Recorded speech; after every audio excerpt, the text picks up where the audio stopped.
Kiye kuguhiga naguteza agatego utangiye kwita ibintu uko bitari nakoze uko nshoboye ngo ugereho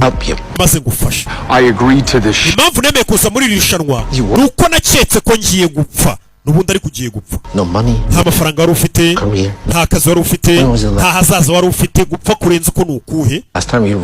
ubundi waherukaga kubaho ryari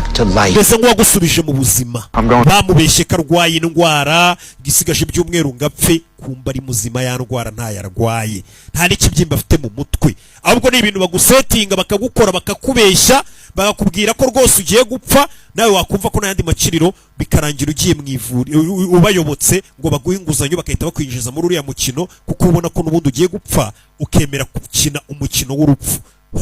ni imitwe bagukina uno musore arabavumbuye ngiye kujya kuri polisi ubabwira iki nta nubwo uzi n'izina ryanjye rya nyaryo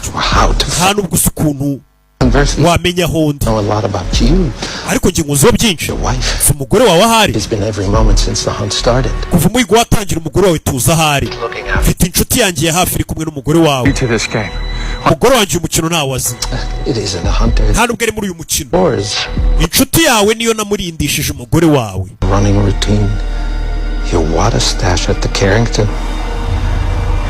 inshuti yawe ni nayo twaguteze kugira ngo ikurogere mu mazi kugira ngo uzikubite hasi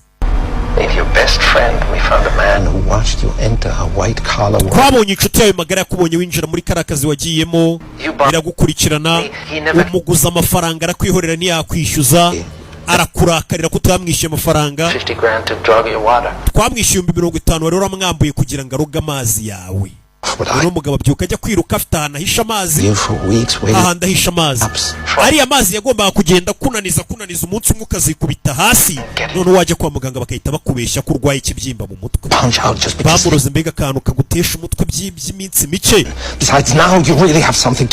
byibura buno ufite iki cyo kurwanira byibura buno urabizi kuri muzima nta n'ikibyimba urwaye usigaranye iminota 90 ubwo ni isaha n'igice